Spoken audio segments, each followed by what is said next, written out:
Nada más apropiado para adentrarnos en esta historia de vida que empezar por aquí.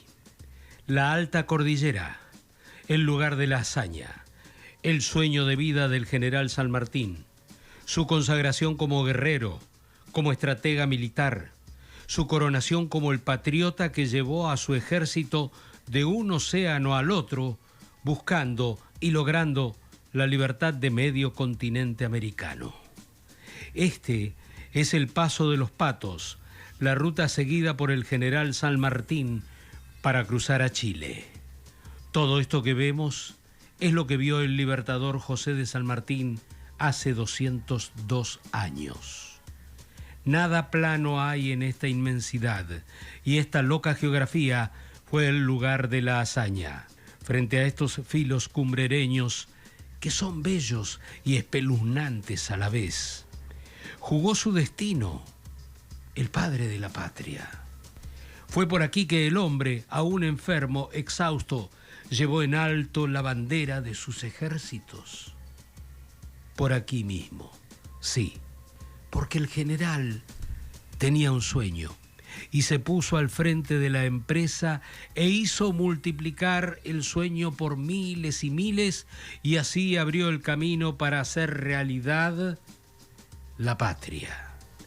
Pero mi afán por seguir esos pasos del libertador, voy ampliando mi derrotero que nos va a llevar a la humilde cuna de su nacimiento, al pueblito de Yapeyú, recostado sobre el río Uruguay, en la provincia de Corrientes. Ellos, los granaderos, fueron su ejército de élite que él creó de la nada. Les dio orden, les impuso profesionalismo, los dotó de mística, les inculcó arrojo, valor y estrategia para asombrar al mundo desde su primer combate a orillas del río Paraná, allí enfrente del convento de San Lorenzo. Y allí mismo estuve. Allí imaginé la única batalla que el general peleó en Argentina. Todo lo que vi allá, en esas barrancas y en ese convento, huele a gloria. Pero también vi al San Martín político en Mendoza, su provincia adoptiva. Allí, donde fue un gran gobernador y mientras preparaba su formidable máquina guerrera para atravesar los Andes en el campo de El Plumerillo. Y por si fuera poco este largo camino introductorio, también crucé el océano. También fuimos a Francia, hacia la costa de Normandía, hasta el último domicilio del general en la tierra, su casa de Boulogne-sur-Mer, que hoy cuida, como todos los lugares donde su historia nos marcan hechos relevantes, claro, un granadero argentino. Este es un viaje para ir tras los pasos del hombre que nos dio la libertad, nada menos.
Hay que cruzar toda la provincia de Corrientes, desde el río Paraná hasta el río Uruguay, para llegar al pequeño pueblo de Yapeyú, voz guaraní que para algunos significa paja amarilla, para otros fruto maduros y para otros allí donde sopla el viento. Desde la entrada al pueblo de menos de 2000 almas se respira el espíritu sanmartiniano. El pueblo fue fundado en 1627 con el pomposo nombre de Nuestra Señora de los Reyes Magos de Yapeyú. Para llegar al lugar al que todos los viajeros quieren llegar y se detienen, hay que atravesar un parque y cruzar bajo un arco trunco que simboliza la ausencia de los soldados correntinos que murieron allá en la Guerra de Malvinas, y el arco no está completado porque las islas todavía siguen usurpadas por el Reino Unido. Allí sí está el templete blanco frente al río. No bien uno traspone la puerta, aparece la imagen gallarda y altiva de un granadero.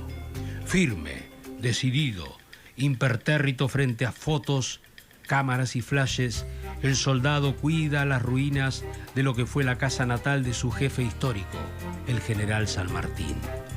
Me dice la directora del templete que es hoy Monumento Histórico Nacional. Estamos en el templete, casa natal General San Martín. Este templete fue construido especialmente para cubrir la casa donde nació el general San Martín. Lo que se ve son las ruinas de la casa, aquí adentro. Claro, tenemos un tercio de la casa, tres habitaciones. Originalmente la casa tendría 10 habitaciones en forma de L, con patio interno amurallado, con caballerizas y huerto y quinta también todo amurallado, porque cumpliría la función de tambo la casa en el periodo jesuítico. La casa es parte de la reducción jesuítica. El tambo era una casa para separar los visitantes, en este caso los españoles, que venían a comprar, a negociar desde Buenos Aires con los jesuitas, para que no tuvieran contacto con los nativos. Los padres de San Martín llegaron a Yapeyú después de que en 1767 el rey Carlos III expulsara a los jesuitas de América. Después de la expulsión de los jesuitas, se dividió el territorio. Los 30 pueblos de las misiones de guaraníes se dividen en departamentos, y en cada departamento el gobierno de Buenos Aires designa un militar español para administrar. Comienza la etapa de los tenientes gobernadores, que en el caso de Yapeyú tuvo 8 tenientes gobernadores consecutivamente. El don Juan de San Martín fue el segundo, llega en 1781, con Gregoria Matorra y 3 hijos nacidos en la banda oriental. Aquí nacieron 2 más, ¿no? 2 hijos más. Justo Rufino, 1776, y José Francisco, 1778. Bueno, aquí nació entonces, en estas ruinas, José de San Martín. Aquí nace José Francisco San Martín y es bautizado también en Yapeyú, en el templo de la reducción de Yapeyú. Y vivió pocos años, ¿no?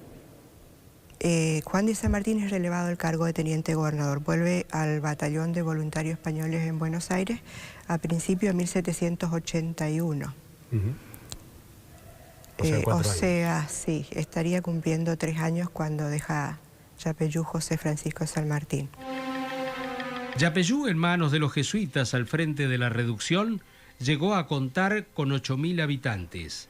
El padre de nuestro héroe, Juan de San Martín, alcanzó el grado de capitán, pero la familia fue llamada a Buenos Aires después de algunos años y todo el pueblo correntino fue destruido por los bandeirantes portugueses, los piratas portugueses, que buscaban mano de obra indígena para venderlos como esclavos. Los padres del general San Martín cuando vuelven a Europa, 1784, llegan a España, ¿no? José Francisco San Martín tenía 6 años de edad. José Francisco San Martín ingresa con 8 años al Colegio de Nobles de Madrid. Con 11 inicia la carrera militar en el regimiento de Murcia. Sí, claro. Y tenía 18 años cuando fallece don Juan de San Martín, claro, en Málaga. Con los años, Yapeyú fue refundada por colonos franceses y en 1900 se tomó en cuenta que el lugar tenía connotaciones históricas importantes. La tradición oral indicaba que en esas ruinas había nacido el padre de la patria. Las ruinas se rescatan en 1899 y el templete, o sea, fueron visitadas a la intemperie. Venía el ejército acampaba aquí en la zona, en el lugar, para cuidar de la maleza, en fin, hasta la construcción del templete. Así que el gobierno nacional ordena la construcción del templete en 1936, se inaugura en el 38 el templete, 2 años de construcción. Hay una urna con los restos de los padres de San Martín que fueron traídos desde España y depositados en el templete en 1998. Después de recorrer en silencio el templete, los visitantes esperan el fin de la guardia de honor a cargo del granadero.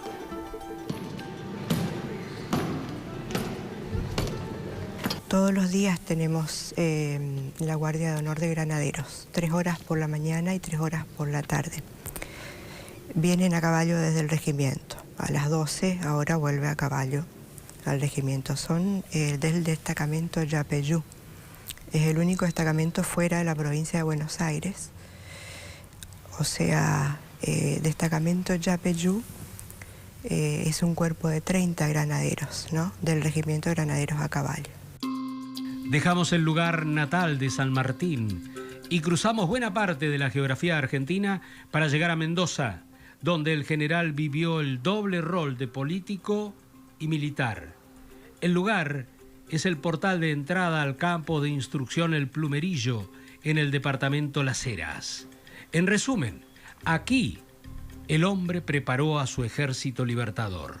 Me recibe Guillermo Barleta. Y acá es la cuna, acá es donde se formó el Ejército de los Andes y entre distintos elementos que componen la experiencia aquí en el campo histórico tenemos desde la parte ceremonial, protocolar o histórica más estricta, también tenemos una parte más evocativa, más donde nosotros buscamos interactuar con los turistas y transmitir de la forma más didáctica posible las situaciones que se vivenciaban en la previa a la partida del Ejército de los Andes.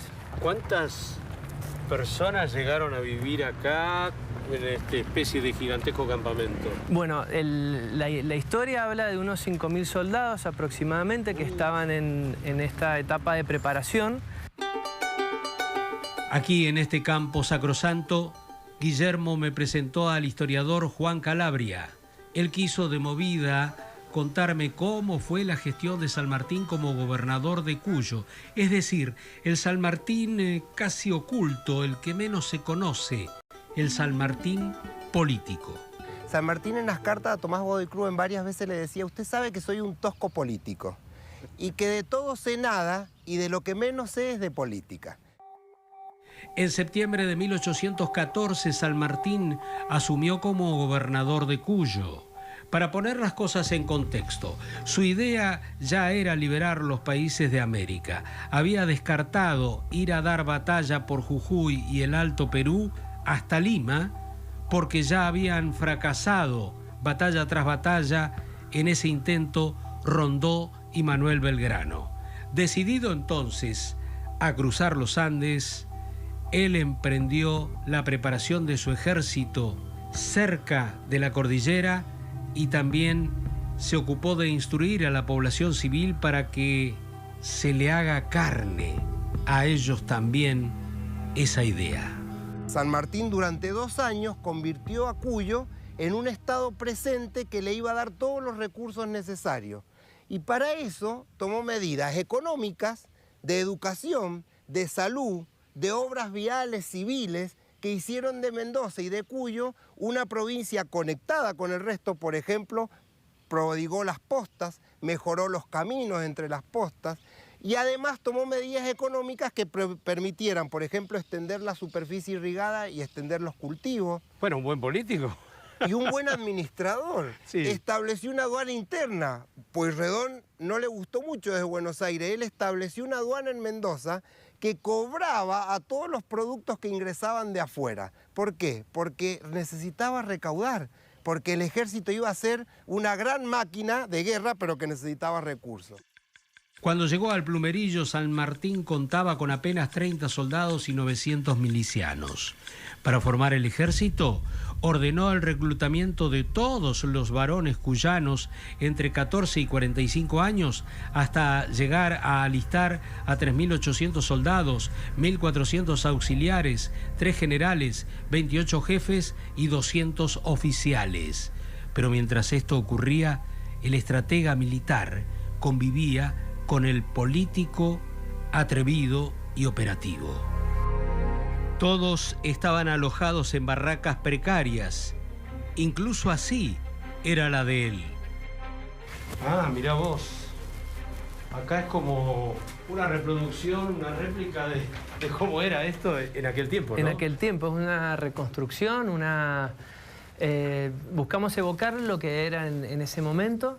Y nada, acá lo que se busca transmitir, de contarle a los chicos o a los turistas, era un poco, aparte de hablarle de la estrategia o de algunos detalles particulares de la historia. ¿Cómo vivía? Claro, cómo vivía y la austeridad que tenía el general San Martín en el momento de su paso por este lugar, ¿no? Por esto, por ejemplo, que se supone que es un escritorio. Un escritorio donde él escribía sus bandos, donde escribía las cartas, donde escribía sus órdenes, ¿no? Y las transmitía, ¿no? Y así como está esta barraca, este lugar así, barro y adobe, ¿no? Adobe, sí, claro, adobe, sí. techo de caña. Sí. También, bueno, en otras... hay otras barracas también. Hay otras barracas también donde... allí? Y se cuentan historias del día a día de los soldados, lo que comían, cómo era un día en el campo de instrucción. Locro, ¿no? Mucho guiso. Habían guisos, charquis, habían cebolla, la carne salada seca. Salada seca. Sí. Bueno, se cuenta un poco cómo era el día a día, el entrenamiento, las horas de entrenamiento que tenían.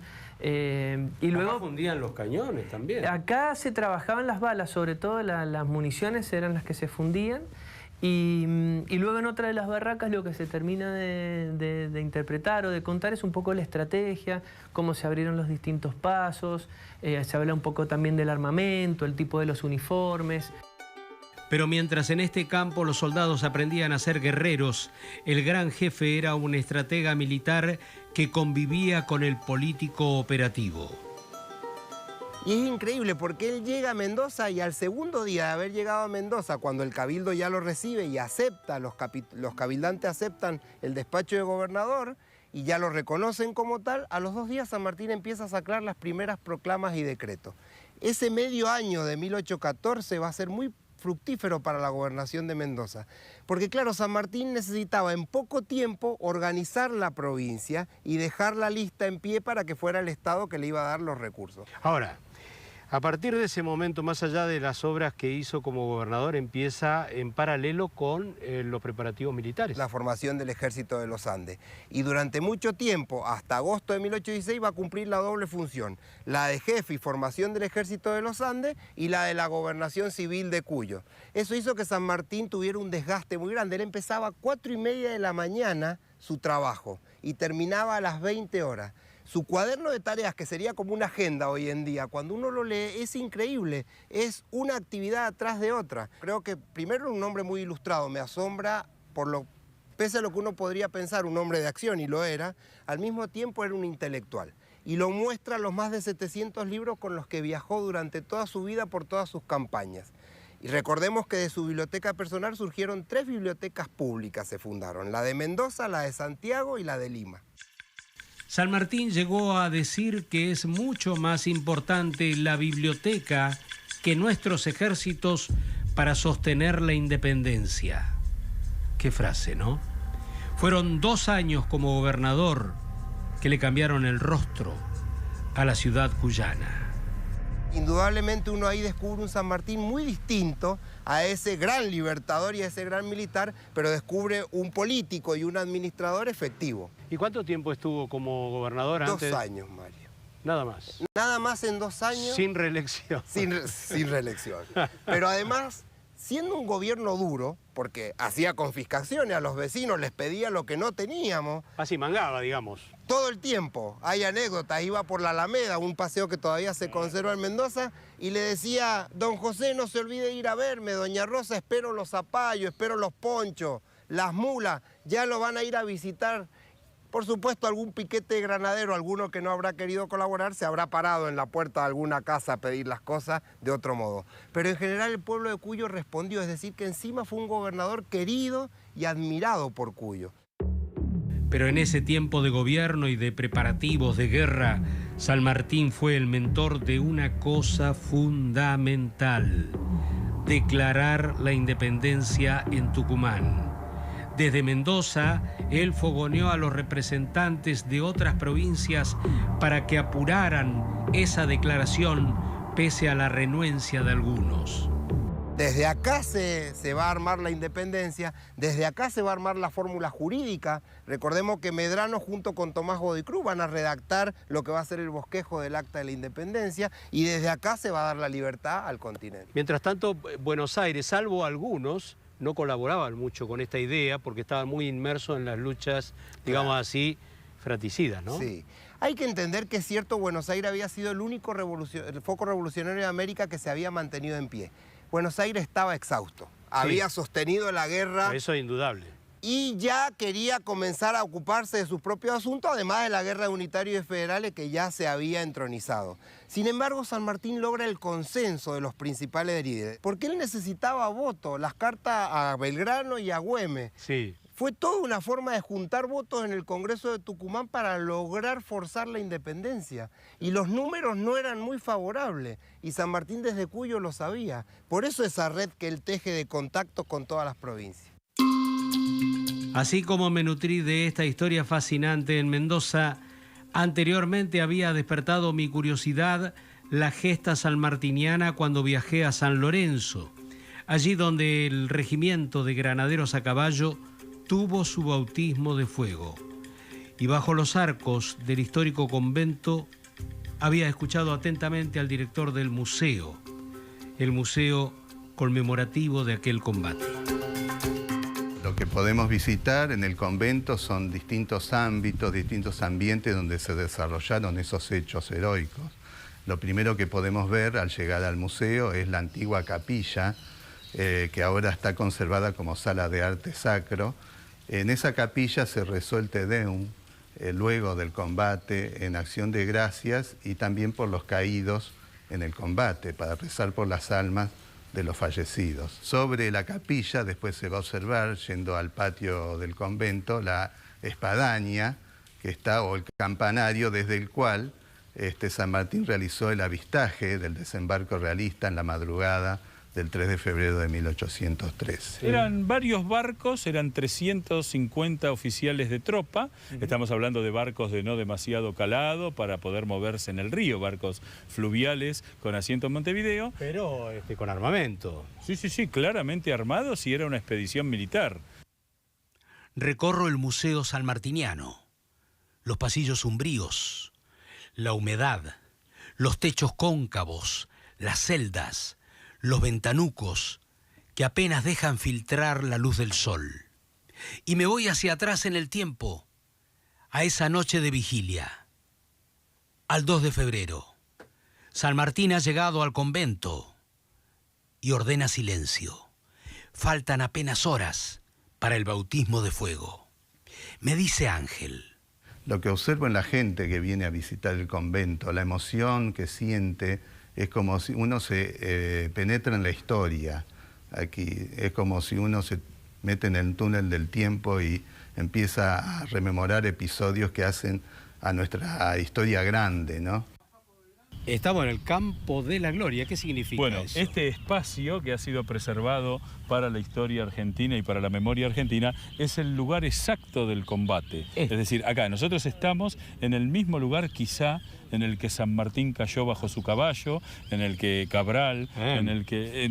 Me pone cierto escalofrío. Eso es el gran valor de preservar estos lugares, porque son lugares que transmiten al alma sensaciones fantásticas.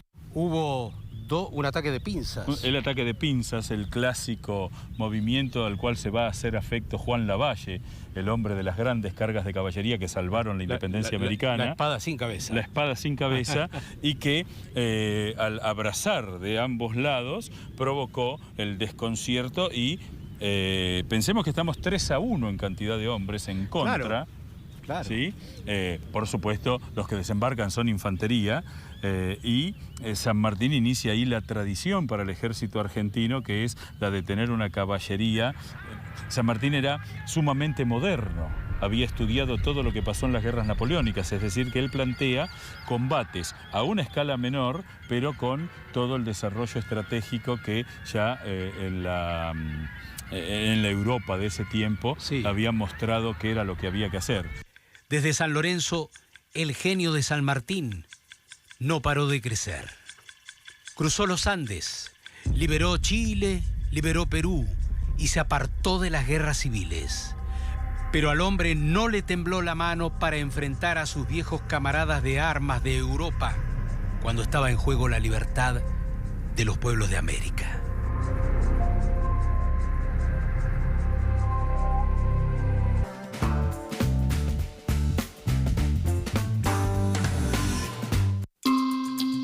La prueba más difícil de mi derrotero siguiendo la ruta del general tuvo lugar cuando crucé los Andes a principios de 2016. Enfrente tenía la cordillera y pensé, su tropa soportó temperaturas de 30 grados de día y 15 bajo cero de noche. Un cura, Fray Luis Beltrán, creó la fábrica de pólvora y se ocupó de fundir cañones y de hacer balas. Un médico, el único, el doctor James Paroissien, acompañaría al ejército. San Martín arrastraba problemas pulmonares, más otros padecimientos como el reuma y una úlcera estomacal que lo hacía vomitar sangre. La mayor parte del viaje lo hizo en un camastro doblado por el dolor. Mi cruce fue más aliviado, no desprovisto de riesgos, pero prudente y con mucho sabor a aventura. Hace 199 años, el hombre salió de Mendoza del asentamiento El Plumerillo, donde creó y entrenó al ejército de los Andes y atravesó 4 cordilleras antes de combatir contra los españoles y liberar a Chile. Yo, muy temprano, estoy haciendo ahora ese camino. Estimo que será una de las grandes aventuras exploratorias de mi vida. No hay casos de un ejército cruzando una cordillera tan alta y de manera tan exitosa. Si el cruce de Bonaparte en 1796 usa una parte de los Alpes un poco más baja y más descansada, y el cruce de Bolívar en 1921, que es mucho más complicado también, es mucho más largo y no es tan exitoso, si tiene más pérdidas. El cruce de San Martín, la característica que tiene es que está bien armado, bien estructurado, se lleva en término y con muy pocas bajas comparada con la cantidad de gente, animales y elementos que cruza. Este camino termina en un paraje llamado Manantiales, donde un campamento temporal que incluye a expedicionarios, hombres y mujeres, soldados de gendarmería y ejércitos, más los vaqueanos, están en un creciente proceso de agitación. Observando el ajetreo que me rodea, es que empiezo a conectarme con lo que nos espera, sin perder nunca de vista que hace 2 siglos ese muro colosal de miles de metros de altura que tenemos enfrente lo atravesó un ejército comandado por un hombre que estaba enfermo. San Martín tenía un problema de úlceras duodenales y tenía algunos otros problemas. Básicamente eran digestivos los problemas. Úlceras perforadas, duodenales que le producían derrames de sangre, es decir, se le sangraban las úlceras y lo tenían a mal traer. O sea que la altura tampoco le debe haber favorecido. No, la altura obviamente no lo ayudaba, no ayudaba a cicatrizar ni ayudaba a mejorar la situación. Aparte la tensión y los nervios y el estrés, diríamos hoy en día, de la campaña no lo ayudaban en salud. Pero el primer cruce lo hace relativamente saludable.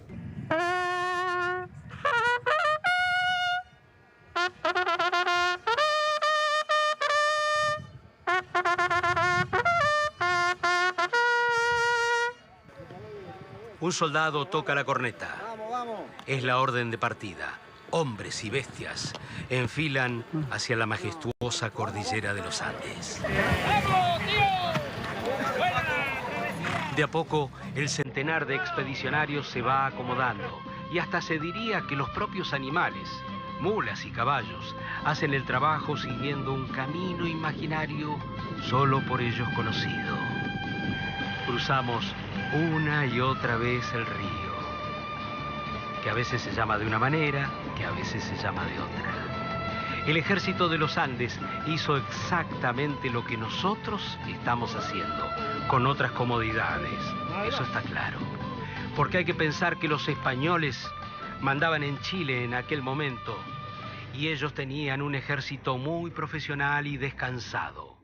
Por eso me cuesta creer lo que este hombre hizo con sus soldados, lo que San Martín hizo con ellos, a los que preparó concienzudamente en Mendoza, porque los realistas esperaban este cruce. San Martín cruza los Andes por 6 pasos distintos.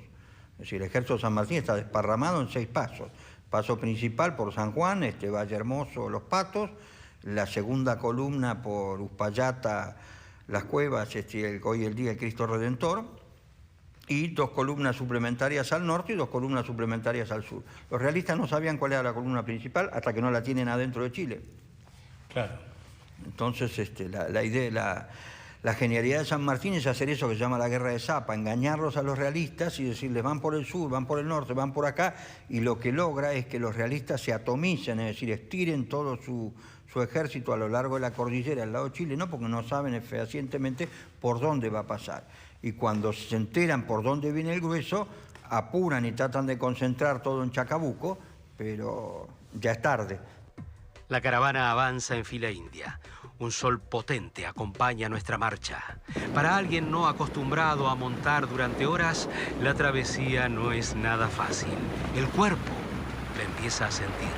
Sobre todo porque empezamos esta historia a 2.500 metros de altura y así llegamos andando al tranco a los 2.900 y a los 3.000.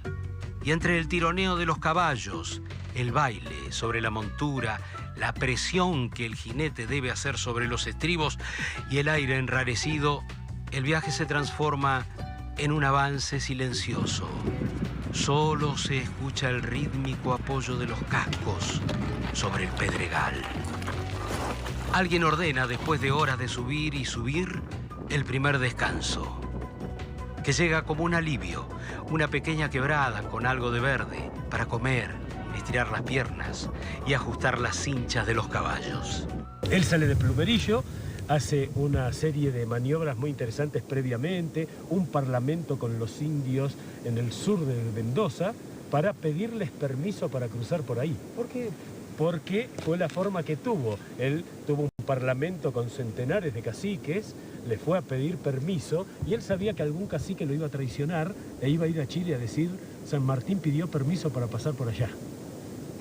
Entonces, la mitad del ejército que estaba afincado en Chile se dedicó a defender por el sur. Después, algunas escaramuzas, planos falsos que llevaban sus espías, que eran contraespías, y decidió, es muy interesante una figura que la Argentina no ha recuperado lo suficiente, que es Álvarez de Condarco, el gran estratega, el gran, podríamos decir, agrimensor de la campaña, porque él cruzaba permanentemente los Andes, hablaba con los españoles, respondía sin dudas a San Martín, y así lo fue convenciendo a los españoles de cosas diferentes, y se conoció de memoria la cordillera, a tal punto que dibujó los mapas por los cuales se pudo cruzar los Andes. San Martín llevó adelante con gran éxito lo que llamó la Guerra de Zapa, que vendría a ser algo así como una guerra de nervios. Así, tuvo infiltrados en el ejército realista en Chile, agentes de espionaje y de contraespionaje, difusores de rumores, y él mismo, sabiendo que era espiado, enviaba información falsa. Álvarez Condarco le dice, bueno, y entonces vamos por Uspallata, que es el más fácil. No, ¿cuál es el más difícil? Me dijo, Los Patos, vamos por ahí.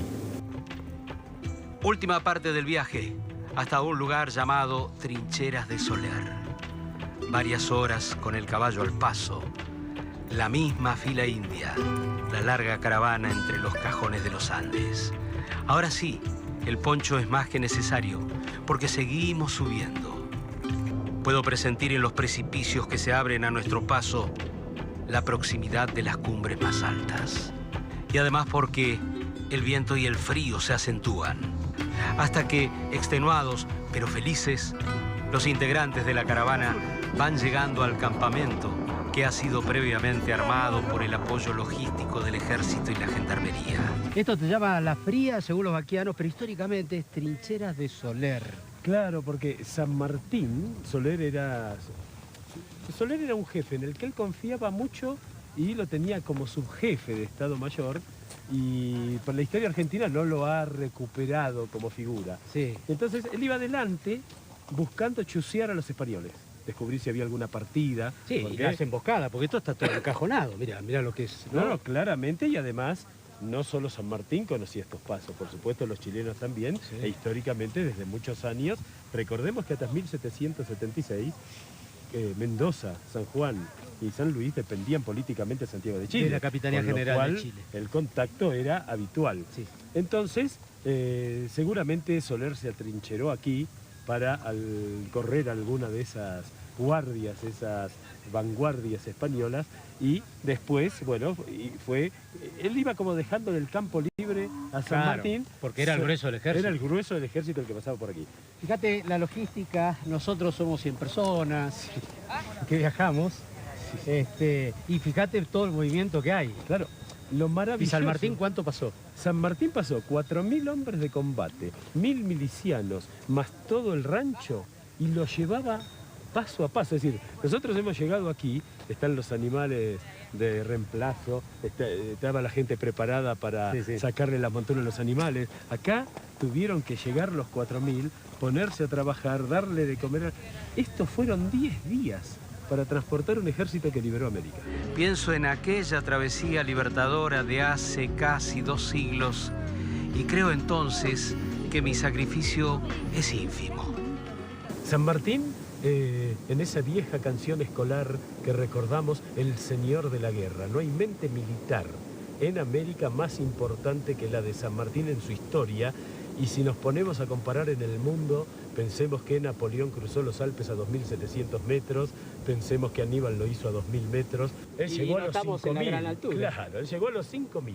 A medida que subimos el cordón del Espinacito, cada vez se hace más complicada la travesía.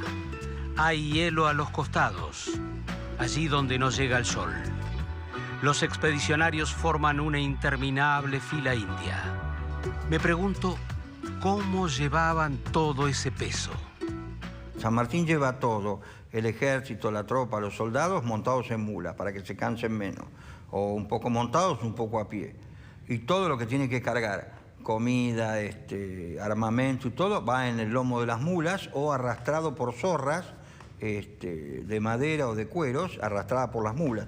Entre una mula, si no se podían poner mulas una al lado de la otra, había que poner una adelante y otra atrás, porque el paso era muy angosto. Entonces, entre una mula y otra, bajaba un arnés como una zorra y un cuero o madera, el cañón, porque el cañón en la espalda de la mula la mataba, porque pesa demasiado, es imposible poner un cañón en la espalda de una mula.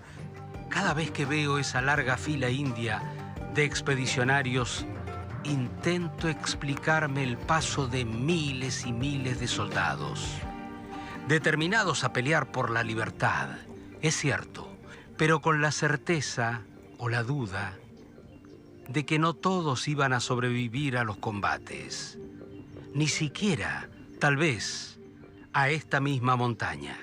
Lo más destacable del cruce de los Andes es la organización, el poder organizativo de San Martín y cómo organiza el cruce y le sale brillantemente bien.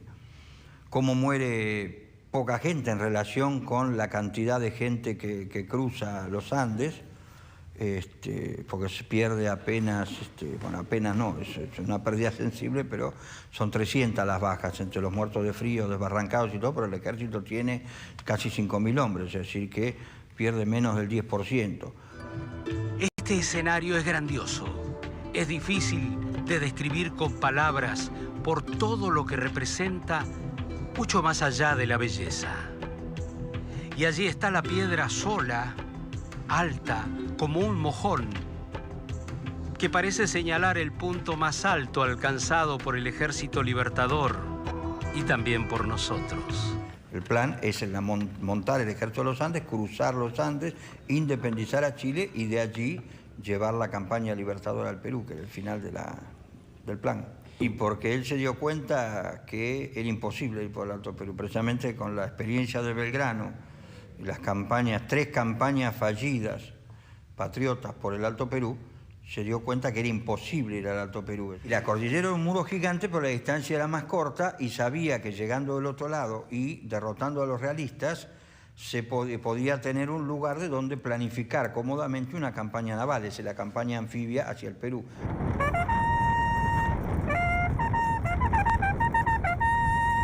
El Trompa alienta a la caravana. Todos estamos cansados, pero ansiosos por llegar al límite con Chile. Allí nos esperarán los jinetes del país vecino para recordar la gesta emancipadora. Como siempre, para darle un respiro a la caballada y para estirar nosotros las piernas, hacemos un alto en el camino. El día no podía ser más radiante. Otra de las cosas que aprendí en esta travesía es la verdadera dimensión política de esta legendaria proeza militar. Porque para hacer el cruce de los Andes es que declaramos previamente la independencia el 9 de julio de 1816 en la Casa de Tucumán. ¿Por qué? Porque no se podía hacer una cosa sin la otra. El cruce de los Andes requiere la declaración de independencia de Tucumán para tener la característica de ejército libertador. San Martín es el que pide a gritos y logra que sus diputados y logra ponerse de acuerdo con Pueyrredón, que es el director supremo, para que se declare de una buena vez la independencia, porque él necesita la declaración de independencia para que su ejército no sea un ejército de una colonia sublevada que invade una colonia ocupada por la metrópoli, sino el ejército de una nación soberana que va a ayudar a la independencia de una colonia en poder de la dominación extranjera. Así fue que esta historia empezó a llegar a su fin cuando llegamos a un gran terreno playo donde nos esperaban los expedicionarios chilenos con sus banderas. Porque de este modo se han puesto de acuerdo las autoridades de uno y otro lado para evitar los trámites migratorios y los cambios de caballada por las regulaciones que existen en ambos países. Este es el modo. Los dos pueblos se encuentran en el hito fronterizo para honrar la memoria de sus próceres. Se recuerda que el general chileno O'Higgins, derrotado por los españoles, se puso a las órdenes de San Martín en Mendoza para integrar el ejército que le devolvería la libertad a Chile. Después de las decisivas batallas de Chacabuco y Maipú, donde el genio militar de San Martín brilló como nunca antes, después de derrotar para siempre a los españoles, preparó la expedición a Perú, donde repetiría la hazaña. Naturalmente que hay una gran algarabía en el encuentro. Se cantan los himnos de los dos países y todo adquiere tonos emocionalmente muy fuertes. Yo también tengo algo para decir, que este ha sido uno de los viajes más emotivos de mi vida. Bueno, el truco lo cantó alguien, ¿no? Como ellos, como todos los expedicionarios hacia lo profundo de los Andes y hacia el corazón de la gesta sanmartiniana, no lo voy a olvidar jamás.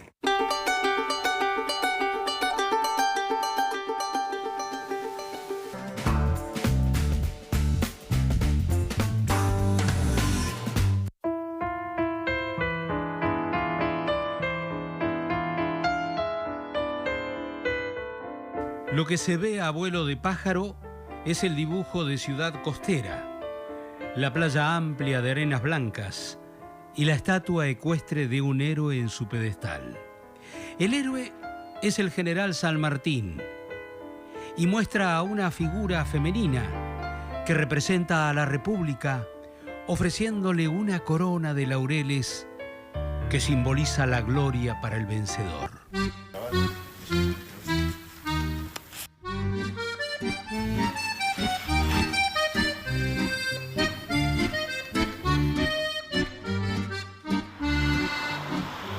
Qué linda es la sensación de caminar por las mismas calles que, a paso lento seguro, supo trajinar el Libertador. Boulogne-sur-Mer es una ciudad salmartiniana. En pleno centro, un fresco de Antonio Seguí vincula al padre de la patria que de un solo paso une a las costas de Argentina y Francia. Y lo más lindo, en una calle empinada y coqueta está su casa.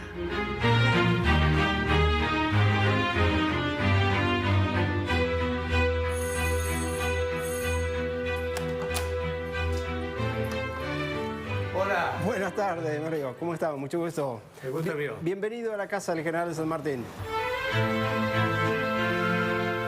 Él llega en 1848 y falleció en 1850 en esta casa, solamente en el segundo piso, porque él alquilaba el segundo piso. Toda esta casa se mantiene original. O sea, esta escalera por donde estamos subiendo ahora nosotros, Sí. ha subido el general San Martín por aquí. ¿Y cuánto hace que estás aquí vos? 2 años. Y vivo aquí con mi esposa. Yo vivo en esta casa. ¿Cómo te has sentido estos 2 años? Extraordinario. Sí. Disfruto mucho de la casa porque, bueno, tengo el honor de vivir aquí, ¿no? Yo, como le digo a la gente, todos los días entro a la habitación del general San Martín. ¿Qué te produce ser el custodio de San Martín? Y es un gran honor, un gran cariño y gran respeto cuidar esta casa. Porque no es tan solo abrir las puertas y atender a la gente, sino el cariño que uno pone día a día en esta casa. Porque yo soy la única persona que trabaja aquí. Porque muchos argentinos cuando vienen me dicen, ¿y el resto de la gente? No hay. Sos el último soldado del general San Martín. Bueno. ¿Sabes lo que me pregunto? Que deben ser muchos granaderos que tienen ganas de venir acá a cuidar la casa del general San Martín. ¿Cómo llegaste vos acá? Ah, sí. Eso, cada 2 años uno concursa para venir acá. O sea, yo tuve que rendir un examen. ¿Ah, sí? Claro, durante una semana. Finalicé con un coloquio, regresé a Mendoza y después me dijeron, bueno, aprobó, se va a Francia. Yo dije, wow.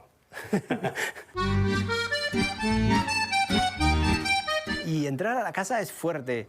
Entrar a la casa, me pasó a mí por primera vez cuando entró, que esa energía la experimentan muchos argentinos cuando vienen. Dice, entrar a la casa hay una energía muy fuerte en la casa, una energía muy linda. Y eso me pasó a mí cuando entré. ¿Acá fue entonces donde vivió? Aquí es donde vivió. Esta es la habitación de él. ¿Sí? Esta es la... Así como ves los muebles ahora, la misma distribución que tienen ahora, así estaban cuando vivía el general San Martín. Él tenía su cama aquí y a todos les llama la atención lo pequeña que es la cama, ¿no? Sí, claro. Porque todas las personas en esa época dormían sentadas o semisentadas. Ponían almohadones aquí y dormían en esta posición. Porque la historia dice que había una superstición, que en realidad no sé si era tan superstición, pero que decían que si dormían horizontales se iban a ahogar y se iban a morir.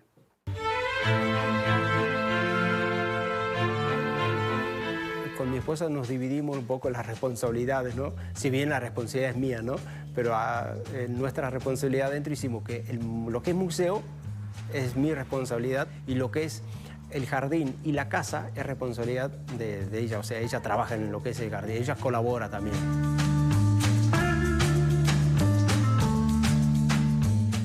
Y aquí llegamos a la segunda habitación histórica de que habla toda la historia argentina. La habitación de Mercedita, este es el lugar donde murió el general San Martín. Ah, murió en la habitación de su hija. Aquí muere el general San Martín, lo que sería en esta cama. Muere ese día a las 3 de la tarde. Este reloj es el reloj original de la casa que tenían aquí y lo detienen en ese momento porque así establecía una norma en Francia que cuando una persona moría en la casa, los familiares tenían que detener el reloj. Y él muere aquí a los 72 años de edad. El monumento a San Martín, dicen en Boulogne-sur-Mer, es milagroso. ¿Por qué? Porque sobrevivió a 2 guerras mundiales, sobre todo a la segunda, cuando la ciudad, que fue base de submarinos alemanes, sufrió 487 bombardeos de parte de los aliados. Pero algunas esquirlas lo alcanzaron y quedó así, como testimonio de lo único que permaneció en pie en la costa destruida de Boulogne-sur-Mer. El ciudadano común de Boulogne sabe quién fue San Martín, saben lo que hizo y sobre todo sabe, como yo le digo a todos los argentinos cuando vienen aquí, saben lo importante que es para nosotros el general San Martín. San Martín murió el 17 de agosto de 1850. Su cuerpo fue depositado en la Basílica de Notre Dame, claramente la construcción más imponente de la ciudad. Ninguna persona va a la cripta, así fallece la persona más importante de una localidad, va al cementerio. El general San Martín le conceden el honor de ir a la cripta. La cripta donde sus restos reposaron durante 11 años, en una sala que conserva su busto y algunas placas, forma parte del circuito sanmartiniano y estaba reservada para los muertos ilustres. ¿Y qué dejás con la gente de Boulogne-sur-Mer? Y un gran cariño, porque con mi esposa Noemí hicimos muchos amigos, muchas amistades aquí, hay una excelente relación y un poco esos sentimientos encontrados, ¿no? Que uno llega a un punto, ¿no? Decir, bueno, la ansiedad de regresar a la casa, porque uno extraña su casa, su familia, sus hijos, nuestros hijos están en la hermosa Mendoza, pero también dejo muchos amigos aquí.